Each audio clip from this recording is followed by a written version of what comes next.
It was winter on the island of Sodor. Large forms of fog rolled in from the sea, and within minutes it hid the hills and filled the valleys. The engines peered out of their sheds, but all they saw was a big grey barrier. The Fat Controller came to see them. "It should come as no surprise," he began, "that I cannot allow any trains to run in these conditions.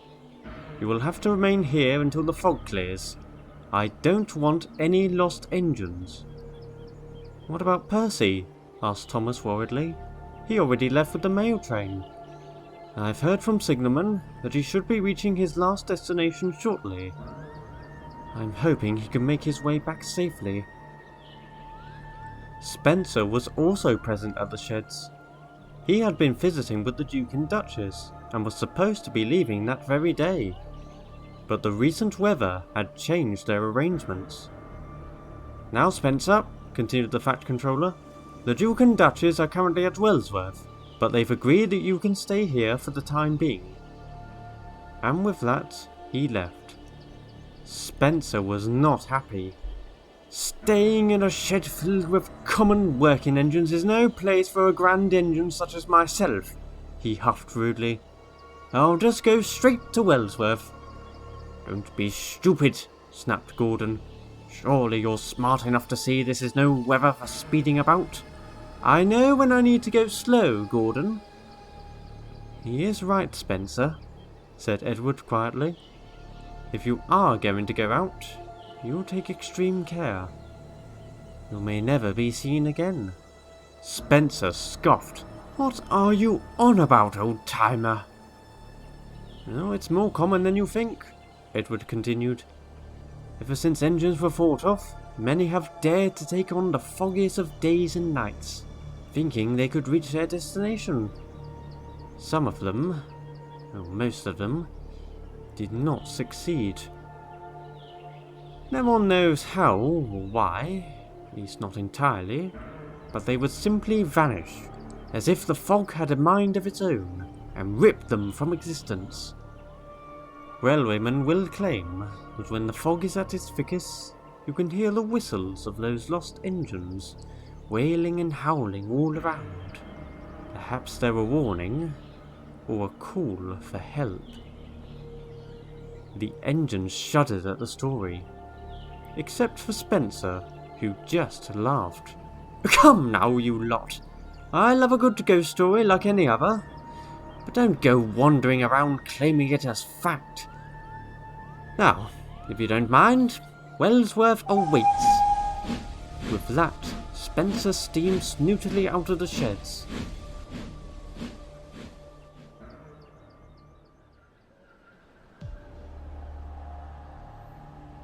The fog seemed thicker than ever, now that Spencer was on the main line.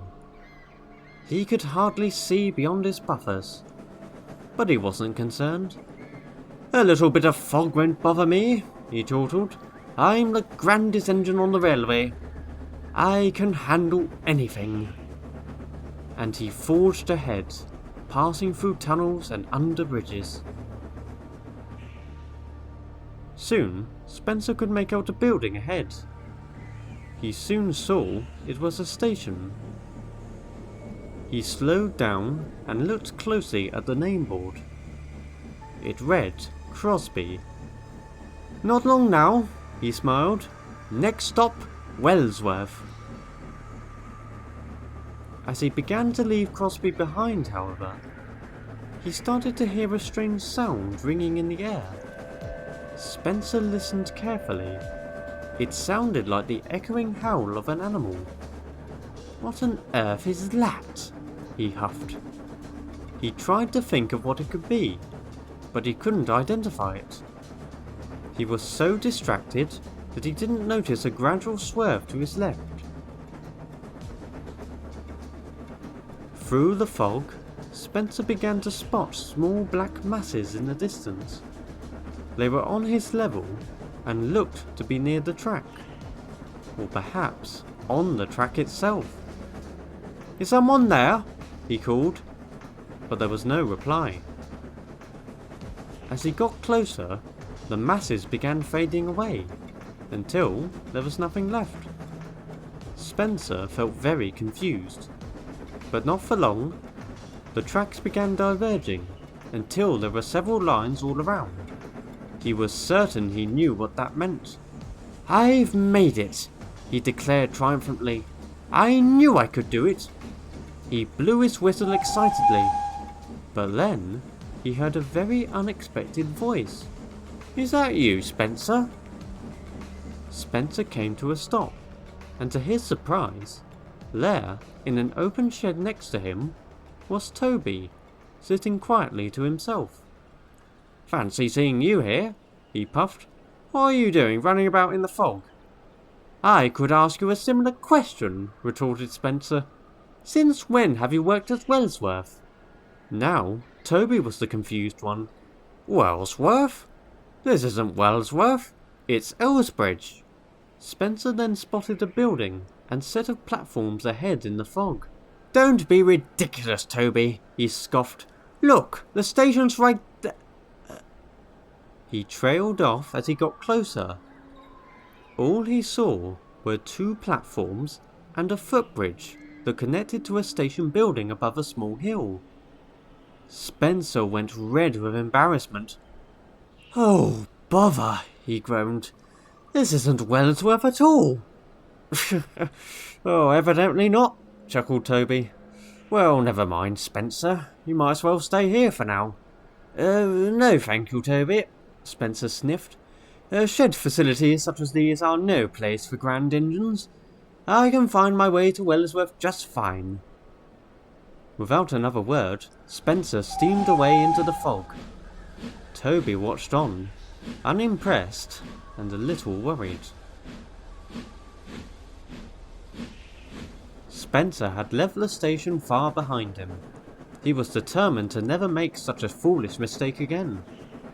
"I can't let this stupid fog stop me," he huffed. As he continued on though, he heard that unusual howling again. But it wasn't just one howl this time. Now there were several, coming from all directions. Spencer listened as closely as he possibly could. And when he did, the sounds were more familiar. They were whistles, long echoing whistles belonging to engines.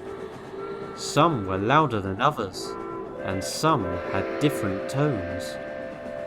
Spencer began to feel nervous. Edward's story came back to him.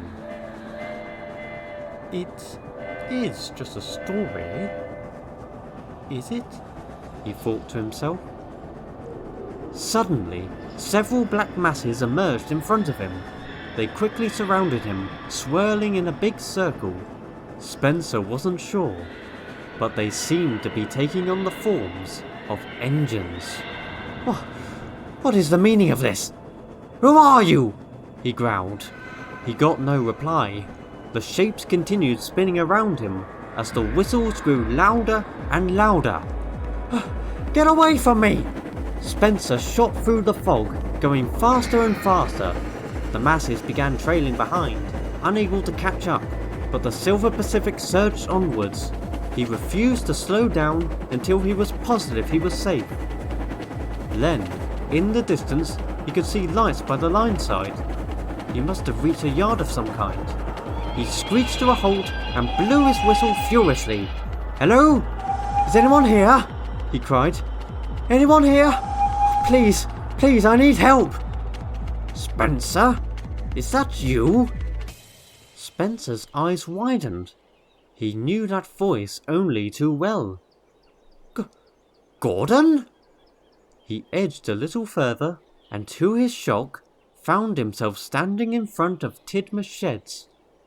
All the engines were still in their berths, and now all very bewildered. "How did you end up back here?" asked Thomas. Spencer was a little dumbstruck, still recovering from his recent encounter, but he tried to compose himself. Well, I was on my way to Wellsworth, and then I ended up at some Elsbridge, and now I'm back here." how am I back here? You silly engine, laughed James. You ended up on the loop.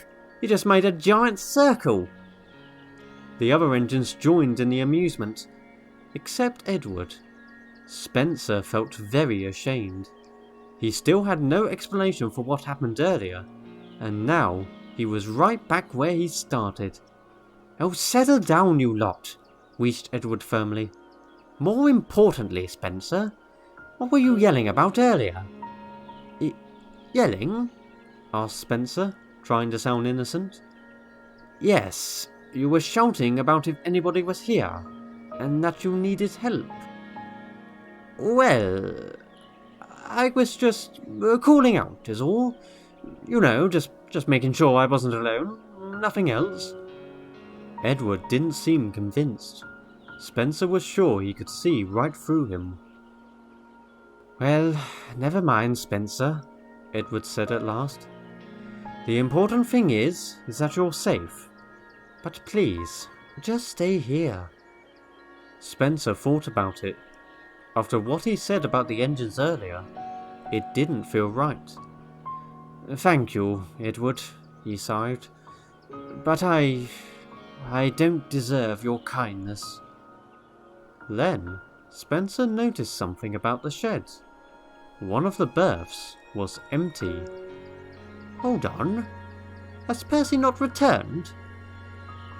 He hasn't, answered Thomas quietly. He should have been back ages ago.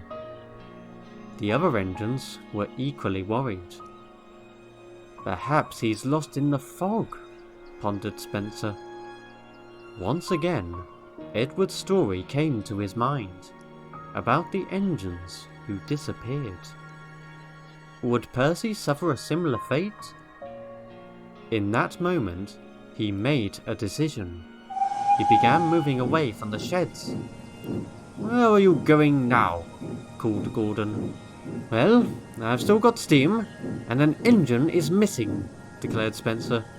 But don't worry, I will ensure his safe return.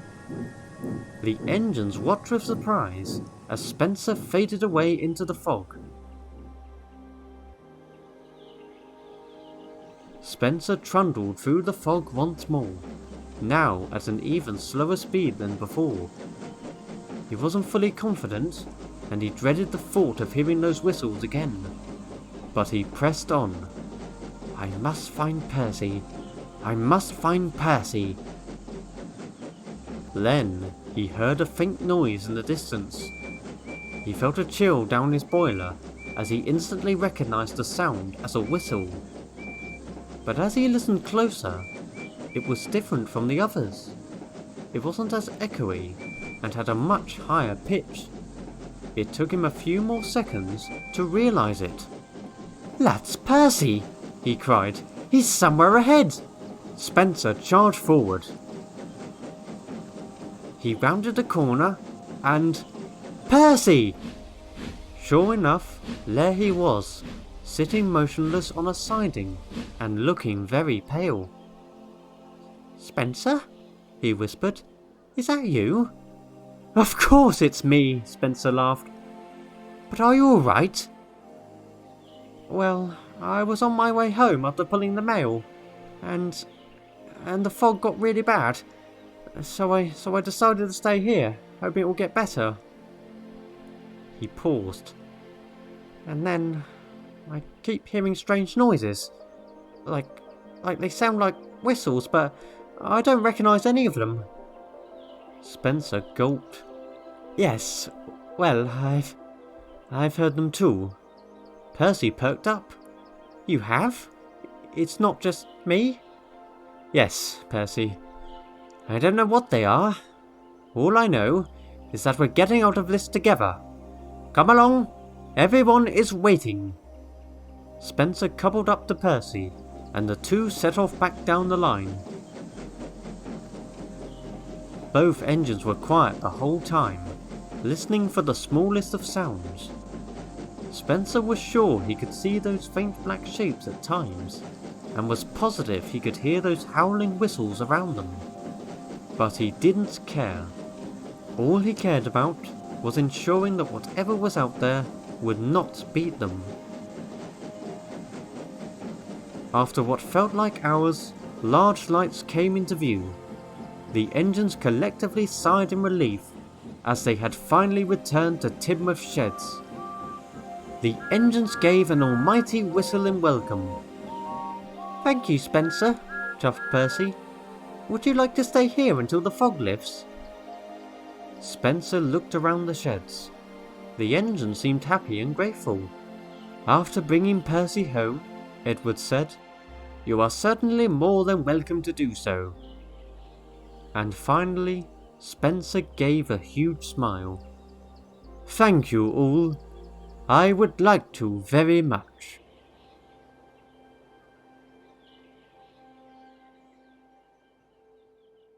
The next morning, the fog still lingered, but it had reduced significantly, and all the engines returned to work.